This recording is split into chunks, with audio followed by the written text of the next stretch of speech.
Hey everyone, welcome to another brand new spoiler review episode of Ted Lasso here from the Outlaw Nation. I am one of your hosts for this review. I am the Outlaw John Rocha, joined as always by my Geek Buddy and fellow Ted Lasso fan, Shannon McClung. How are you? Johnny, what an episode, right? I mean, a lot of people have been saying this season has been meh, which I don't agree with, but I have to think that this episode got people back on board. What did you think? Yeah, I'd have to think so. Definitely. It's called The Signal, and there was a lot going on. The Signal meaning numerous things. The signal or the sign, and sign is short for signal. So if you're looking for both, we definitely had a lot of signs and signals throughout this episode, and I'm excited to get into it. We are going to spoil it. We are going to talk about all the storylines and what happened in the episode. So if you haven't seen the episode, go and watch it now. That's episode 6 of season 2, The Signal, and then come on back and join us here for this review. But yeah, Shannon, overall, a really good episode. A lot of storylines going on. I mean, that Christmas episode was kind of the break, I think, before the dawn, or what do you call it? It's just the break before the war, basically. And it seems like we're going to start careening with all these storylines to the end of the series, end of the season. And a lot of people I've seen speculated that we're going to get darker before we get lighter as we go into these episodes. And certainly there are hints throughout this episode that you sense some darkness is coming for some of these characters.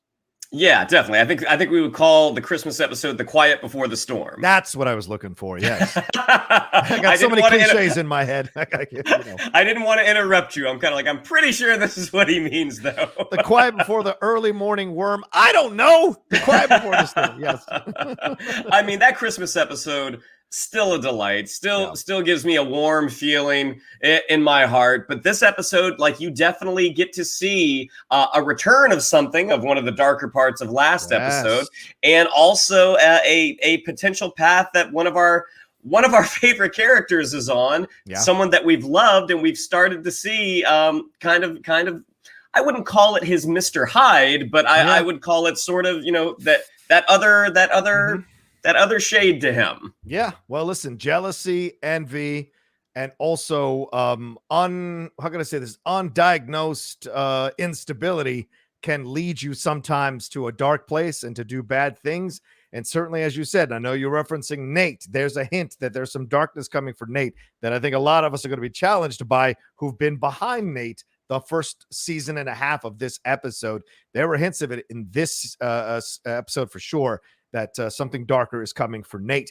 Well, let's get into the episode here. Shannon, AFC Richmond, when we pick up the episode, AFC Richmond has won 4 straight. Jamie Tartt is clicking with everybody, and they've set themselves up for a quarterfinal clash with Tottenham Hotspur, one of the top teams in the Premier League for the last few years. For those of you who are big Premier League heads, Harry Keene has recommitted himself to Tottenham Hotspur. I'm sure some of you feel good and not so good about that, but that's in real life, that's the situation. But here, AFC Richmond is setting themselves up now to be facing Tottenham in a quarterfinal clash. But we've got some stuff going on here between Jamie Tartt and Roy Kent. We should get into that right off the bat as the first storyline for us to talk about.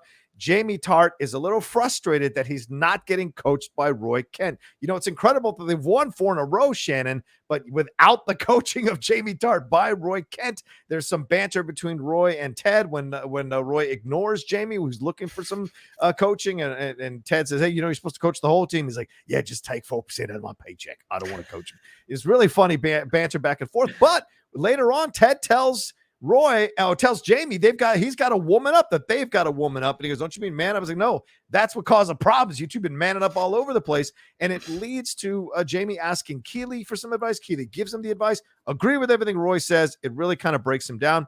Jamie starts that route, but it leads to an explosion when Roy just kind of scoffs at him and says he enjoyed making fun of him about him saying he's an ugly boy. And this leads to them having a final conversation about how to be better on the pitch. And Roy says what I think a lot of people have probably been sensing is that he is being too nice, Jamie is. You've got to learn how to hone when to be a prick and when to be a teammate. And Jamie hasn't learned that lesson. And Roy now kind of leans in to teach him that. And that leads to a great moment where 4 middle fingers go up as the signal.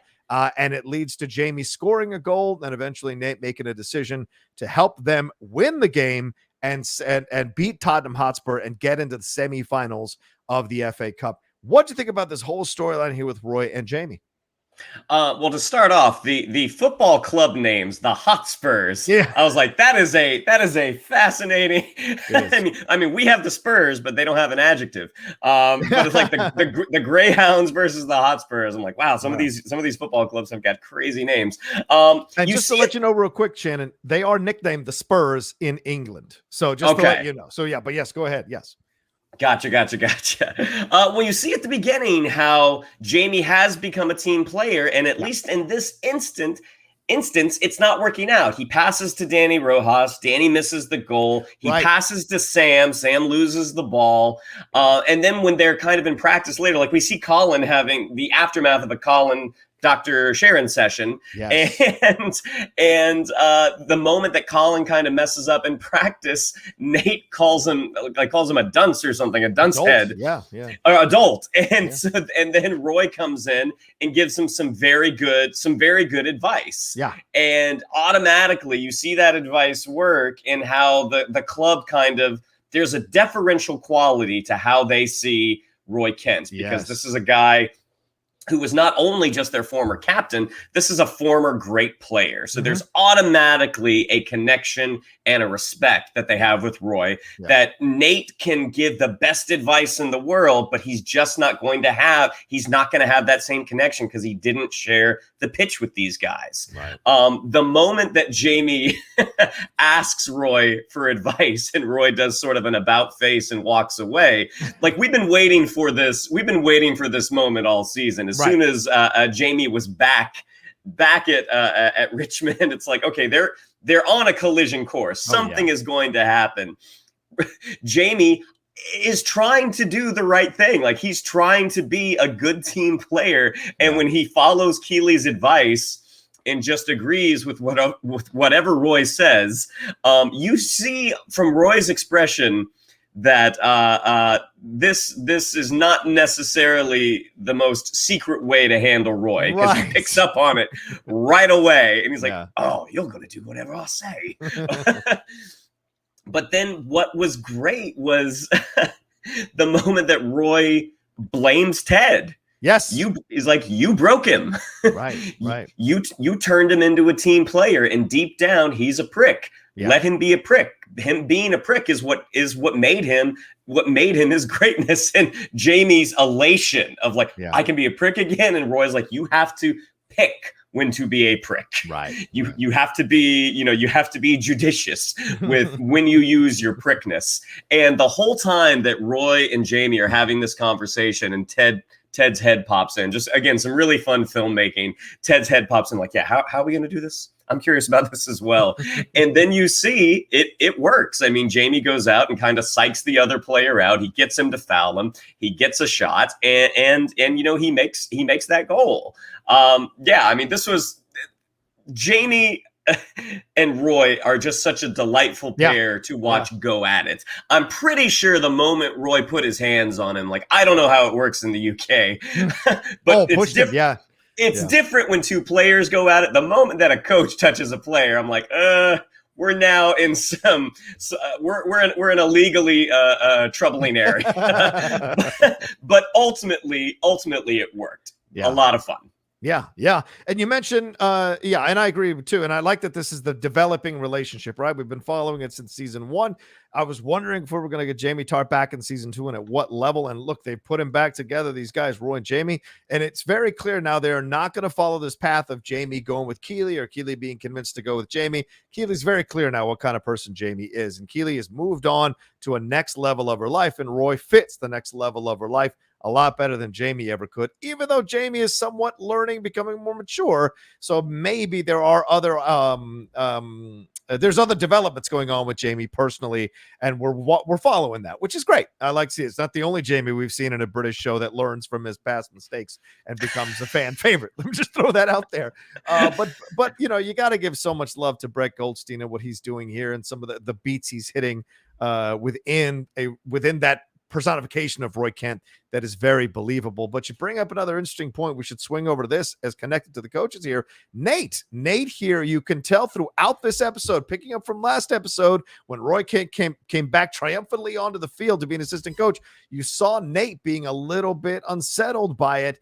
Then Roy comes in here in this episode, and you see, as you said, Nate just cussing him out. Nate, not a player in any way, shape, or form, not a former player in any way, shape, or form, maybe as a child, but Roy being an established player who's a legend of the club, him coming and giving the advice, it's the more logical advice. It's the more technical advice for a player. Okay, what can I do with my body to allow me to kick the ball a little bit differently, to allow me to kick the ball closer to the net, and what have you? And that's the kind of advice that players need.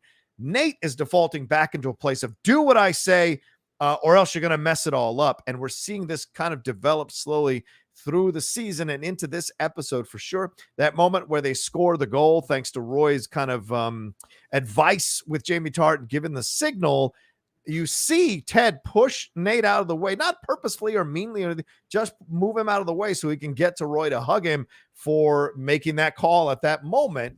And you see Nate feeling a little bit left behind. But then later on in the episode, Ted has a panic attack on the field, which I imagine was a panic attack, runs off the field, and Nate kind of steps up, and normally, Shannon, after what we saw with the Greek restaurant situation, this would be a moment of triumph, but instead it's laced with some dread for us because he spits on the ground, pushes past the Beard and Roy, and then when they try to question him, puts his hand out like, shut up, don't ask me questions, I'm going to handle this, and makes the moves, and the moves work. And then he's lost in his own celebrity with answering the questions. He says the Wonder Kid instead of Wonderkind, and then starts scrolling through Twitter to get his ass kissed by the fans, which is a very bad idea. The fans are notoriously fickle. They'll love you one day and they'll hate you the next. You got to be smart about it, but you can see that they're setting up for a really hard crash for Nate. And what my theory was last episode, that I think he's going to branch off and go coach another team against Richmond next season, I think seems to be heading towards that direction. What did you think about how they handled Nate in this episode? Well, I mean, we saw in the last episode with the Greek restaurant how when he was working with Keely and Rebecca that he does not know how to calibrate. He's very similar to Jamie in this way. He doesn't know when to how to calibrate that prickness. Yeah, that it's like, okay, there's a way to do it. Like, yes, you need to stand up for yourself, but you can't be awful. And that's a good point. Compare him to Jamie, Shannon. That's a great point. Okay. And so watching, like he's already all season, like he's been a little insecure. He lashes out at, what is it? Is it Colin, the new towel boy, the new equipment manager? Will, equipment manager, right? He lashes out at him.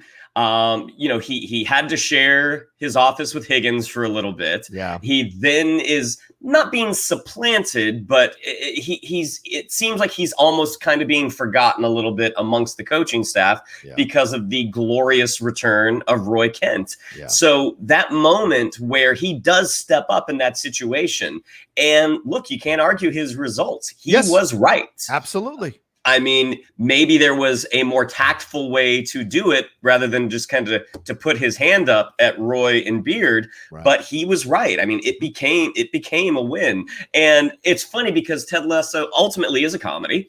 Yes. That moment where he calls himself a Wonder Kid, it's very funny because it's not the correct usage of it's not Wonderkind. But because of that, the fact that he's the one saying it, he's the one sort of ascribing himself with that. It's like, okay, so this is very funny because of the mistake, but also you're getting a window into how he sees himself. Mm-hmm. And Roy comes in and tells him what a great job. I mean, he's now getting accepted by the guy that the players look up to. Yeah. So this is giving him some confidence. And as you know, I mean, the rabbit hole of social media, as he's seeing all these incredible things, like people are so happy with him.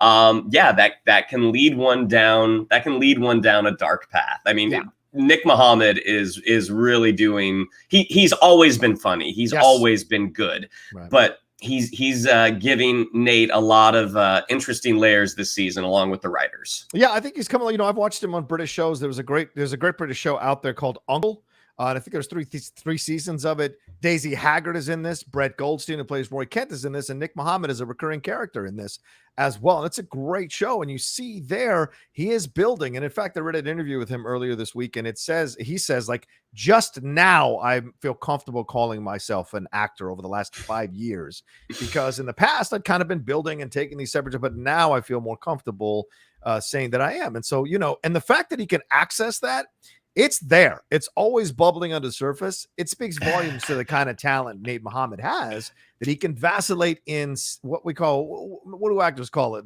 Vacillate in terms of from 1 to 10 in terms of submissiveness or status. Or status. Right. He's incredible at status from 1 to 10 up and down the dial. And certainly Nate, and you make an excellent point, vacillates between both in very unsettling ways. You can feel bad for him, but if he's almost like a dog in the corner, right? The dog is whimpering, but when you try to come close to pet it and make it feel okay, it lashes out at you in defense, and it feels like this kind of stuff is a defense mechanism from the browbeating that he's endured from his father, which was kind of referenced in the Greek episode as well as other episodes in the run of the show. All right, so we'll see what happens with that. Like I said, jumping into social media. If you're looking to social media to validate your existence, you're in the wrong place to validate your existence. He needs to be making multiple episodes with, multiple meetings with Dr. Sharon Fieldstone. He needs a lot of help. Nate does, I think. So let's move over to another section of the coaching staff, and that's Coach Beard. Coach Beard and Jane became a storyline that was focused on in this episode for sure. Shannon, we've all had those relationships, male or female. You all know what we're talking about. We've all had those relationships with that one person who is like super nutty, and you're wondering to yourself, like, how in the hell am I getting out of this? Why am I in this relationship? And you just feel attracted. You're like a moth to a flame. I know it's going to kill me, but for whatever reason, I feel, and figuratively, I know I'm attracted to it and I can't stay away from it. So the whole episode here, we're seeing Higgins really wanting to talk to Beard about this, and no one wanting to get involved because they've all probably had bad relationships in the past. And they know that when you try to talk to somebody, it's not the way to go. But Higgins does eventually get through to Beard near the end, and they share a hug, because he's willing to put himself out there to risk Beard's anger, to try to tell him, hey, you're a great man. Does she make you greater? And I think that's a great line to throw in there. So what do you think about this whole storyline with Coach Beard and Jane and Higgins as well? Well, one, we finally got the shot from the trailer, the Earl of Risk joke of Higgins trying to go through the window. And again, Nate, very quietly, very demure, just go around. Yeah. Just go around. You've been here by now. If you just go around, you'd be here by now. Yeah. Yeah, it's a blast. And the thing is, the moment that Higgins calls both Ted and Nate on the carpet of like, I'm surprised neither one of you backed me up. Yeah. And Ted was like, all right, that's fair. That's fair. But he was just like, look, I've done this before. It doesn't work out. Yeah. He then, the button to that joke is he did it during his best man speech. Right, that's right. Which, maybe Ted's timing is not on point.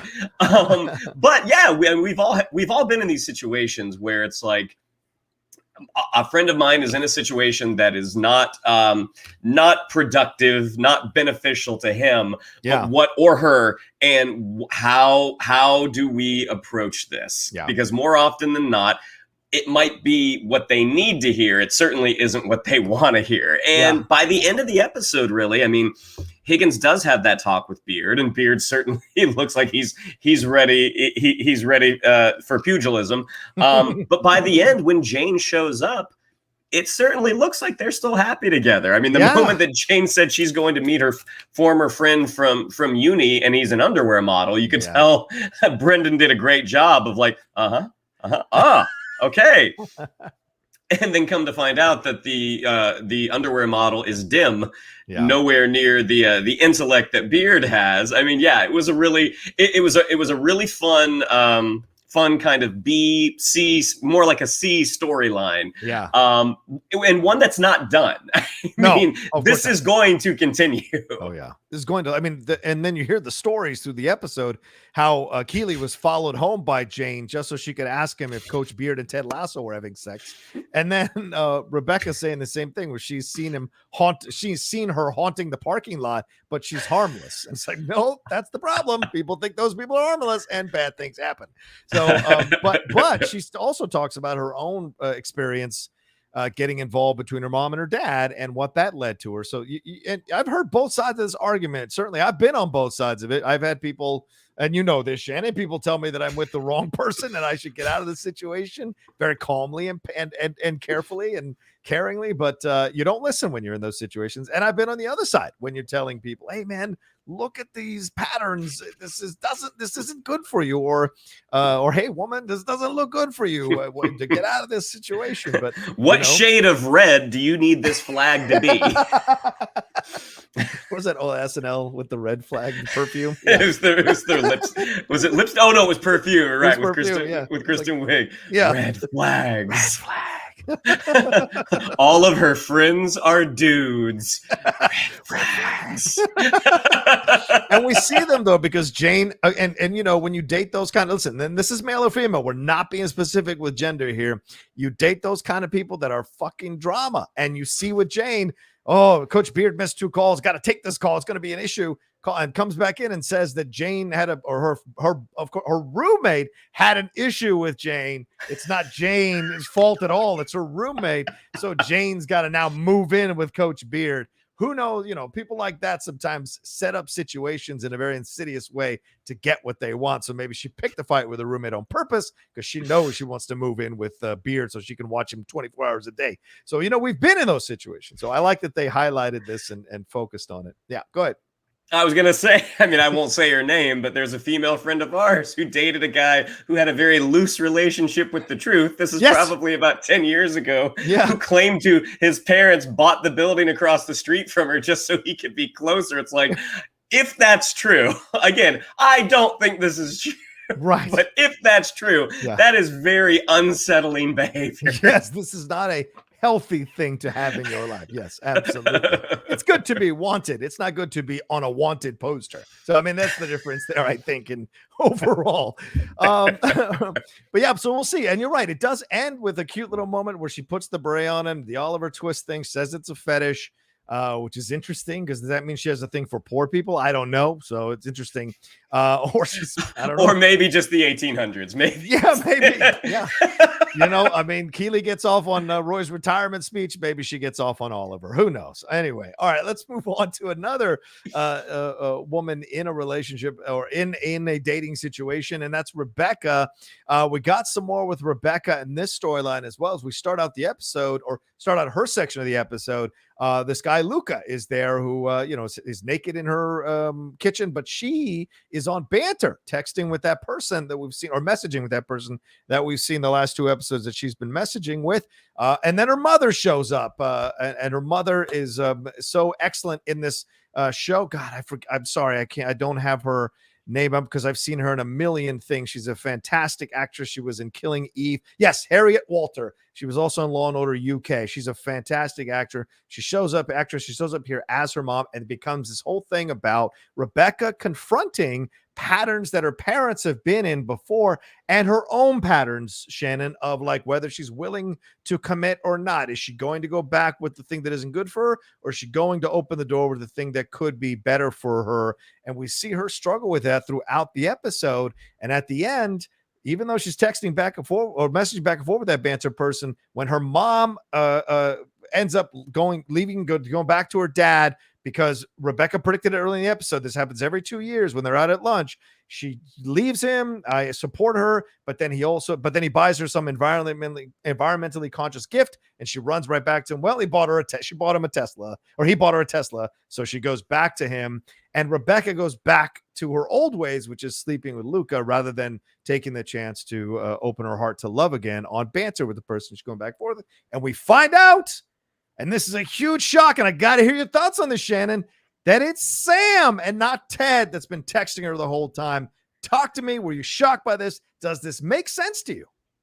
Well, the writers definitely led us down a path Yes. And a lot of folks in the comments were like, it's not Rebecca, it's not Ted, it's not Ted. And I was like, yeah, you might be right. I mean, they're deliberately showing us this for a purpose. Yeah. And it might be just to pull the rug out from under us. We find out it's Sam. And just reading their text exchange over the app. I mean, just the way you could hear Jason Sudeikis' voice reading these messages.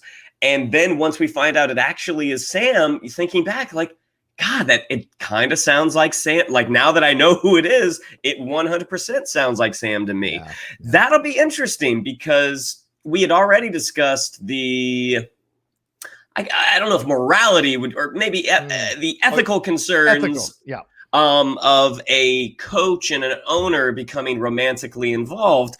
I have to think, and again, you're much more in the world of sports than I am, I have to think that an owner and a player becoming romantically involved could be fraught with peril, at least in the eyes of the media. Oh, yeah. And in the eyes of the team, Shannon, because then you start to see like, well, is he getting preferential treatment because he's dating the owner? I think that applies to any business, regardless of sports. If an owner is dating an employee whose salary she pays or he pays, it's not a good thing. And so I think this is being set up to be an interesting conflict, even though their banter back and forth has been very sweet. Once they meet each other, if they do meet each other, what is that going to be like? Is she going to be surprised? Is the show going to let us go down this path? Or is there going to be a harsher reaction from Rebecca where she tries to sell Sam off the team? And that could lead to a lot of conflict, right? Because Sam stood up and had them switch sponsors. So what would that look like PR wise? So I think it's a hell of a high wire move by the writers and the creators of the show to pursue this storyline, because if this doesn't work out in a way that makes sense, it's a hell of a long way to fall, I think, in my opinion, for Sam and for Rebecca. Oh my God, cheers, Sam and Rebecca. How interesting. For you kids out there, that was a show in the 1980s. But yeah, it could be interesting overall for sure, man. So I was shocked by it. I couldn't believe that they opened the door to this possibility, but great shows have conflicts, and conflicts make you want to keep watching to see if they resolve the conflict in a way that is satisfying to you as a viewer and as a creative person. So I'm curious to see what path they're going to walk down. And if Rebecca keeps indulging her desire for Luca over her desire for her heart, we shall see. But anything that focuses on Hannah Waddingham, I am 100% behind. I think she did great in this episode. I went after our last episode, you were telling me, or maybe this was an off-camera discussion, you were telling me about her musical ability after the Christmas episode. Theater. I went and YouTubed her Into the Woods and watched a little bit of that, and like, she's has an incredible voice. I mean, an incredible musical performer. I really hope, like, I hadn't even made that Sam Rebecca connection. If Sam ultimately ends up with someone named Diane, whether it's an old girlfriend in Nigeria or someone else that he meets on BANTR, we'll be like, okay, Bill Lawrence, clearly a fan of Cheers. Yeah, clearly. It'll be, Luca, I think Luca will be gone the next episode. I think Rebecca at this moment is just having fun. Just indulging, Yeah, I mean, even at the beginning, like the dude, he's a handsome gentleman. Good-looking dude. Yeah. Takes care of his physique and has incredible post-coitus hair. That was the one thing that stuck out to me as he's going into the fridge. It's like that. There's not a hair out of place right now. It will be like the pieces that they're setting on the table. For the remainder of the season are going to be really interesting, because I do think Roy Kent giving Jamie the advice of you need to be a prick sometimes, could come back to bite him in the rear end. Yeah, good point. Certainly a possibility. Yeah. Rebecca and Sam are going to meet. Like, that is going to happen. Probably. And the aftermath of that, I don't know. I mean, you can tell she's not that age should be an issue, but an older owner with a younger player. Yeah. Obviously, there could be some issues there. He's in his early 20s. Yeah. Well, and also Ted has finally said he wants to talk with Dr. Sharon. Yes, I mean, we should hit that button before we end the show for sure. Yeah, Ted has that panic attack, runs off the field, and everybody's looking for him. Rebecca calls, leaves him a message. They do end up winning that clash, but Ted's not there to celebrate with them. And then we walk in on Dr. Sharon Fieldstone, who's gonna go get a drink with the guys, coming up to wrap things up in her office, and Ted is there, huddled in the fetal position on the couch, sits up. And Jason Sudeikis does some incredible face acting here, Shannon, in showing you that he is a man who is deep in his pain right now. And I don't know if you've ever had panic attacks. I've had panic attacks. Hours disappear when you're lost in that panic attack and you don't know what time it is by the time you climb out of it. It is hellish. And the face he was making, I know that face. And he says, I think I'd like to make an appointment. So, yeah, what did you think about that ending for Ted and Dr. Fieldstone?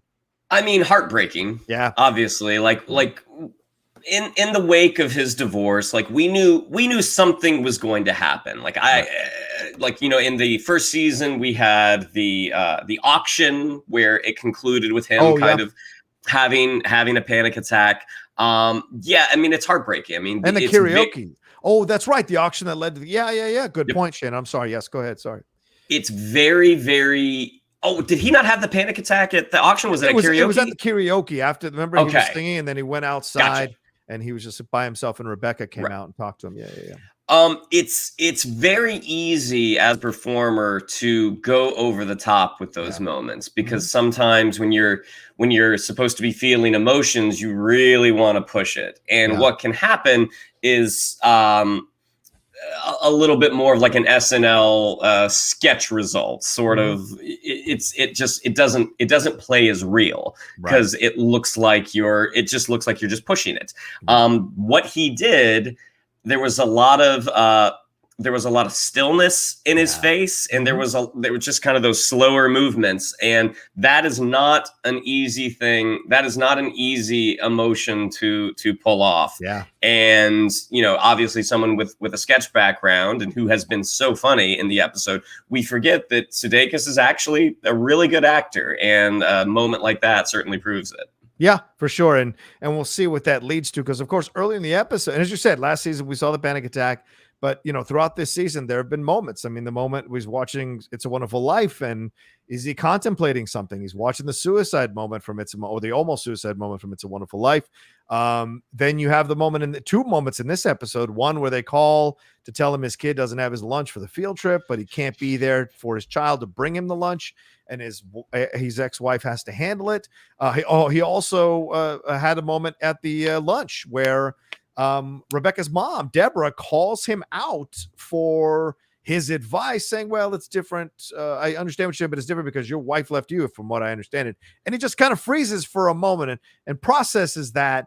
And before anybody can say anything to kind of stop Deborah for that faux pas, he just says, oh, well, yeah, of course. It's a different point of view. You're right about that. So but you see him freeze. And in that moment, I think it's the beginnings of a panic attack that he quells in that moment as well. So this was building for quite some time, and we got there. And now we'll see what happens next episode. Do they continue with this, or is it the next day and he's okay? Because that sometimes can happen with panic attacks. The next day, you can't even remember that you had one, or how severe it was, because you've really moved on with your life or your day. So we'll see if they explore it more, or if they just kind of walk away from it. I have to think that this will be a recurring theme for the rest of the season, because him actively reaching out to Dr. Sharon, that's a bridge that we've been working towards. And so now I think the rest of the season will be crossing that bridge. I mean, something that I didn't really think about until just now. I can't remember Andrea Onder's character's name, but his ex-wife. But the fact that the school calls him first means she hasn't told the school that his dad is overseas. Oh yeah. And realistically, would you be able to dial an international cell phone from a school? Probably not. That occurred to me as well, that you'd have to put the code in. Yeah, you can't just dial straight out, I don't think. So yeah, good point. But I mean, that's also, for storytelling, that's something we're willing to overlook. I mean, for the larger kind of character point of the fact that this isn't lost on him, that the school does not know that he is not in the country, and that falls to his ex-wife. Right. Exactly. Yeah. What's that going to lead to? Yeah, for sure. It's a great point, Shannon. All right. Well, there you go. That's our spoiler review here for episode 6, The Signal of Ted Lasso season 2. Any final words on this episode, Shannon? No, I'm enjoying the heck out of this season. I hope the folks that did enjoy the first season and are feeling a little iffy, I hope they get back on the train. But overall, I think the show has been really, really great. Yeah, I'm enjoying it as well. Certainly, I had some questions the last couple episodes. I think this episode kind of shows you that they were building towards something. And, you know, sometimes when you're analyzing a show episode per episode, you can be a bit more critical because you don't see the overall arc. So, you know, that's just the game. Sometimes you do an analysis. And maybe at the end of this season, I know at the end of this season, we'll have a larger discussion about how we felt, how all the storylines played out throughout the episodes. And we got a way to go. We got this is halfway point. We got 6 more episodes to go as we start careening towards the end of season 2. Thank you to Shannon McClung for joining me. Shannon, where can they find you and everything that's going on, my man? Yeah, if you'd like to follow me on social media, on Twitter, it's at Shannon_McClung, on Instagram, at Shannon the Geek Buddy, and you can see me twice a week on the Geek Buddies with this handsome and gentleman to my right there, with our regular show with Michael Vogel and our What If reviews with Michael Vogel and special guest Emma Fife. That's right. Absolutely. I'm sure there's more coming down the pike. Don't forget, we dropped our Shang-Chi non-spoiler review from the Geek Buddies and our thoughts on the Spider-Man No Way Home trailer on a special episode of the Geek Buddies that dropped a couple of days ago. So if you haven't seen it yet, definitely go take a look at that thing. It's almost at 5,000 views. So go give it some love and go give it some views and leave some comments and let us know what you thought. As for me, you can follow me at The Rocha Says on Twitter and on Instagram, The Outlaw Nation on Twitch. Subscribe to the channel down below. Hit that bell button. And also, that's it. And share it on your social media. Tell people about us. We get more and more people to watch our reviews here of Ted Lasso. We crossed 1,100 views last week for the last episode, rather. So thank you very much for that. Let's keep it going. Share it and tell people about how much you enjoy our reviews of this second season of Ted Lasso. And we'll talk to you next time with another brand new review episode here from the Outlaw Nation. Peace.